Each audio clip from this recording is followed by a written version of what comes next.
एक राजा था। राजा अपने राज महलों से बहुत दूर एक जंगल में राजा ने एक मंदिर बनवा रखा था।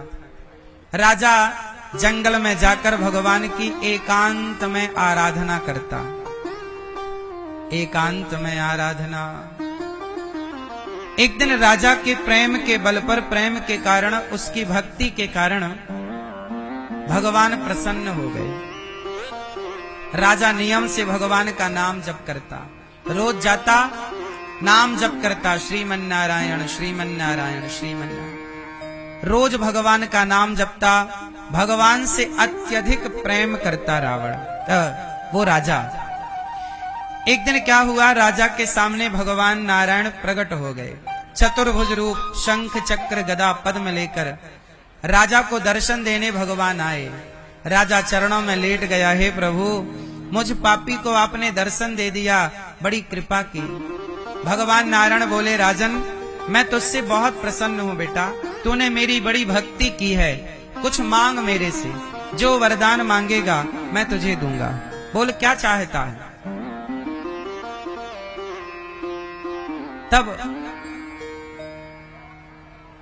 राजा बोले कि हे प्रभु आप मुझे बस यही वरदान दो कि मैंने जैसे आपका दर्शन किया ऐसे मेरी प्रजा भी आपका दर्शन करे। आप ऐसी कृपा करो कि मेरी सारी प्रजा आपका दर्शन कर सके। मेरी प्रजा को आप दर्शन देने की कृपा करें।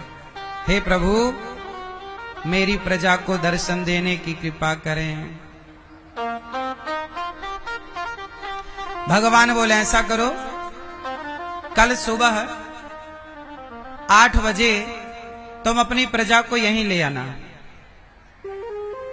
जब तुम कल अपनी प्रजा को हमारे पास लाओगे तो हम सबको दर्शन देंगे। ठीक है। राजा रेडी हो गए। भगवान को प्रणाम करके राजा अपने राजमहल गए। जब राजा राजमहल पहुंचे तो डिंडोरा पिटवाया, सारी प्रजा को सूचित किया, सुनो सुनो सुनो, सब तैयार हो जाना, कल सुबह 8 बजे चलना है, भगवान आपको दर्शन देंगे, चलो।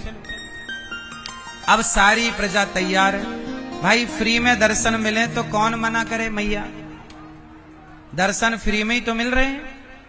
अब फ्री में दर्शन मिले तो भला कौन मना करे।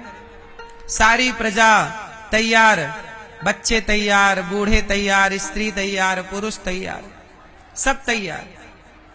सवेरा हुआ, सब नहा धो के तैयार, कीर्तन करने लग गए, सब ढोल नगाड़ा बजाने लगे। अरे 8 बजे हमें भगवान मिलेंगे, चलो चलो चलो चलो। सारी प्रजा राजा तैयार हो गए, 7 बजे ही निकल पड़े कि चलो पहले ही पहुंच जाएंगे भगवान के दर्शन के लिए। राजा तैयार हुए, आगे आगे राजा, पीछे पीछे प्रजा, रानी, बच्चे, बूढ़े, सारे लोग कीर्तन करते हुए जा रहे हैं। हे कृष्ण गोविंद हरे मुरारी, हे नाथ नारायण वासुदेव। श्री कृष्ण गोविंद हरे मुरारी, हे नाथ नारायण वासुदेव। सारे लोग जा रहे हैं, सारे लोग कीर्तन करते हुए सारे लोग भगवान का दर्शन करने जा रहे हैं। दर्शन, चलो चलो। जैसे ही चलते चलते नगर के बाहर पहुंचे तो राजा ने क्या देखा कि नगर के बाहर निकलते ही पैसों का ढेर लगा है। किसका ढेर लगा मेरी माँ? पैसों का ढेर लग गया। मानो वो पैसे प्रकट हो गए, पैसों का ढेर लग गया। जब पैसों का ढेर लगा तो सारी प्रजा उस पैसे के ढेर पर चढ़ गई। मेरा पैसा समेटने लग गए। हाय पैसा पैसा। राजा कह रहे हैं भाई 8 बजे भगवान का दर्शन होना है, चलो मंदिर की तरफ। भगवान ने कहा है कि आप सबको दर्शन देंगे, साक्षात दर्शन होगा। पैसे के ढेर में ऐसे चढ़े कि बहुत समझाया राजा ने कि पैसे के चक्कर में ना पड़ो, उतर जाओ पैसे के ढेर से। पर लोग उतरे नहीं और पैसा बांधने लगे, पोटरियां बनाने लग गए, कपड़ा बिछा बिछा के सारा पैसा बांध के घर की तरफ भागे लोग।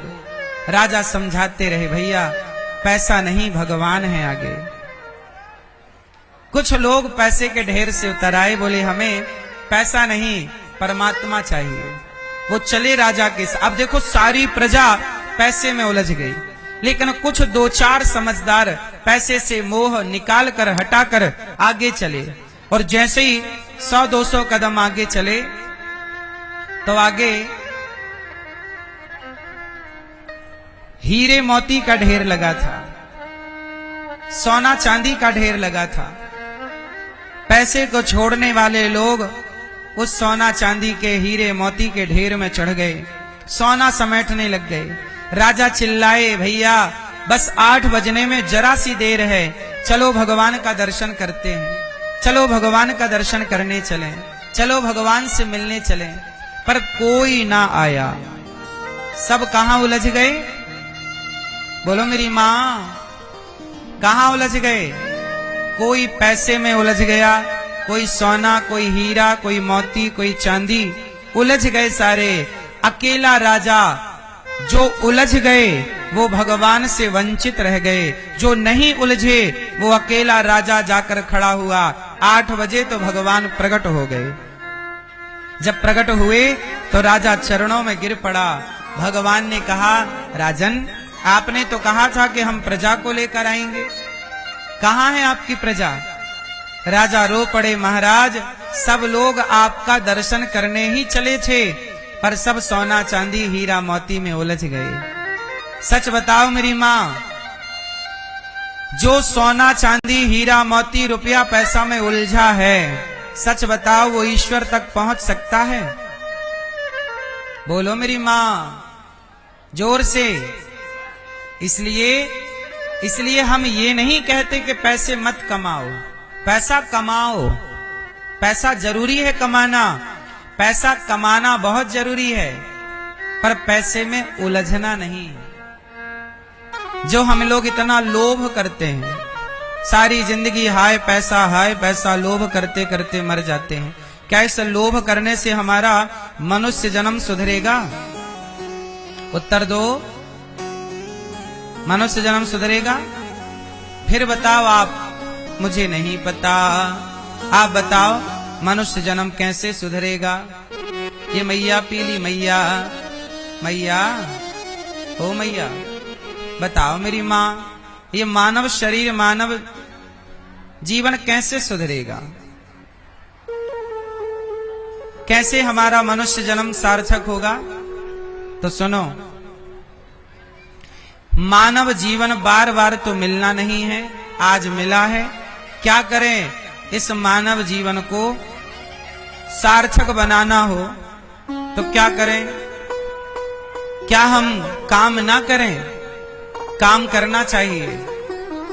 गीता में भगवान कृष्ण कहते हैं अर्जुन से, कर्मण्येवाधिकारस्ते मा फलेषु कदाचन। भगवान कृष्ण अर्जुन से कहते हैं, अर्जुन तू कर्म कर, काम कर, युद्ध कर। हर प्राणी को अपना कर्म करना चाहिए, करना चाहिए कि नहीं? यदि आप डॉक्टर हैं तो आप मरीज की सेवा करिए, यही आपका कर्म है। आप व्यापारी हैं तो आप ईमानदारी से व्यापार करें, यही आपका कर्तव्य है, यही आपका कर्म है और यही आपका धर्म है। आप किसान हैं, ईमानदारी से अपनी किसानी करिए। तो क्या डॉक्टर मरीज का इलाज करे, किसान किसानी करे, व्यापारी व्यापार करे, तो क्या भगवान मिल जाएंगे हमें? हमारा कल्याण हो जाएगा? फिर हमारा मनुष्य जन्म सफल हो जाएगा? हाँ, कैसे सफल होगा? तब भगवान कृष्ण गीता में कहते हैं कि तू कर्म तो कर, पर आखिरी में भगवान एक बात कहते हैं, तू कर्म कर। हे अर्जुन, तू क्या कर? बोलो जोर से, हे अर्जुन तू कर्म कर। ये बात भगवान श्री कृष्ण की ये पहली सीढ़ी है। छत में जाना हो तो छत तक पहुंचने के लिए बहुत सारी सीढ़ियां होती हैं। एक सीढ़ी पर आप चढ़ गए, इसका मतलब ये नहीं कि आप छत तक पहुंच गए। छत तक पहुंचने के लिए आखिरी सीढ़ी भी पार करनी पड़ेगी। तो पहली सीढ़ी है कि हे अर्जुन तू कर्म कर, मतलब आप लोग काम करिए, कर्म करिए। लेकिन आखिरी सीढ़ी क्या है? आखिरी सीढ़ी है, भगवान गीता में कहते आखिरी बात, भगवान कृष्ण गीता में आखिरी बात कहते हैं। अच्छा बताओ, भगवत गीता का आखिरी श्लोक क्या है? वो श्लोक जो भगवान कृष्ण कहते हैं। इस श्लोक के बाद भगवान ने कुछ नहीं कहा। भगवान कृष्ण की अंतिम वाणी क्या है गीता में? अब सुनो ध्यान से, भगवान कृष्ण की अंतिम वाणी है गीता में। क्या कह रहे हैं? सुनो, सर्वधर्मान परित्यज्य मामेकं शरणं व्रज अहं त्वा सर्व पापेभ्यो मोक्षयिष्यामि मा शुचः। भगवान कृष्ण गीता में आखिरी बात कहते हैं अर्जुन को, हे अर्जुन सर्वधर्मान परित्यज्य। हे अर्जुन तू अब एक काम कर, मामेकं शरणं व्रज। अब एक काम कर, तू मेरी शरण में आ जा। जब तुझसे ना सुलझे तेरे उलझे हुए धंधे, तब भगवान के इंसाफ पे छोड़ दे ए बंदे। वही तेरी मुश्किल आसान करेगा, जो तू ना कर सका वो भगवान करेगा।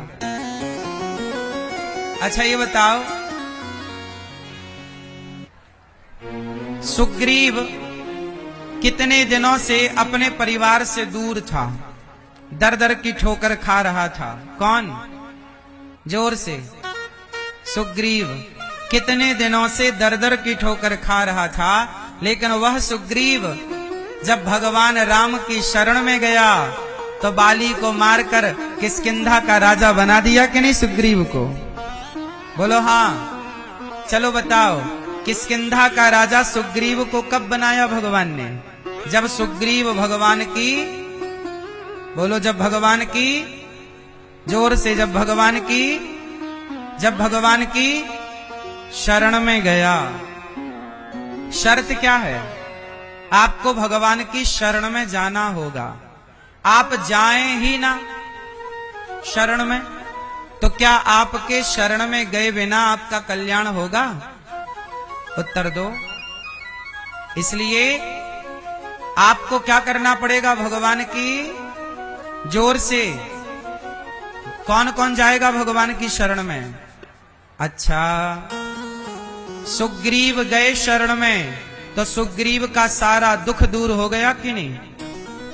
सुग्रीव का राज्य छीन लिया, सिंहासन छीन लिया बाली ने, और तो और सुग्रीव की पत्नी भी छीन ली। सुग्रीव की पत्नी किसने छीनी? बताओ, सुग्रीव की पत्नी किसने छीनी? बाली ने। जब सुग्रीव परेशान हो गया जगत से और जब भगवान की शरण में गया तो भगवान ने जैसे ही सुग्रीव को स्वीकार किया, भगवान ने सारे दुख दूर कर दिए और सुग्रीव की पत्नी भी लौटा दी, धन भी लौटा दिया, सत्ता भी लौटा दी, कृपा करके सब कुछ दे डाला। आप लोग परेशान हैं, क्यों? क्योंकि आप भगवान की शरण में नहीं जाते। सुग्रीव गया, काम हो गया कि नहीं? और चलो छोड़ो, ये बताओ, विभीषण को लात किसने मारी? क्यों? ए मैया, विभीषण को लात किसने मारी? बोलो, किसने मारी? विभीषण को लात मारी रावण ने। भाई लात मारता था, अपमान करता था, भरी सभा में अपमानित कर देता था। लात खाने वाले विभीषण जब भगवान की शरण में आ गए तो लात खाने वाले विभीषण को लंका का राजा बना दिया। ये देखो शरण में जाने का फल। विभीषण कहां गए? राम की, बोलो राम की, राम की। आप में से कितने लोग चलेंगे राम की शरण में? केवल कहने से चलोगे कि सचमुच चलोगे? कहने से तो कुछ नहीं होता। आप कह दो चलो मैं कहता हूं कि मैं प्रधानमंत्री हूं, तो क्या मेरे कह देने से मैं प्रधानमंत्री हो गया? आप कह दो कि आप राष्ट्रपति हैं भारत के, तो क्या आपके कह देने से आप राष्ट्रपति हो गए?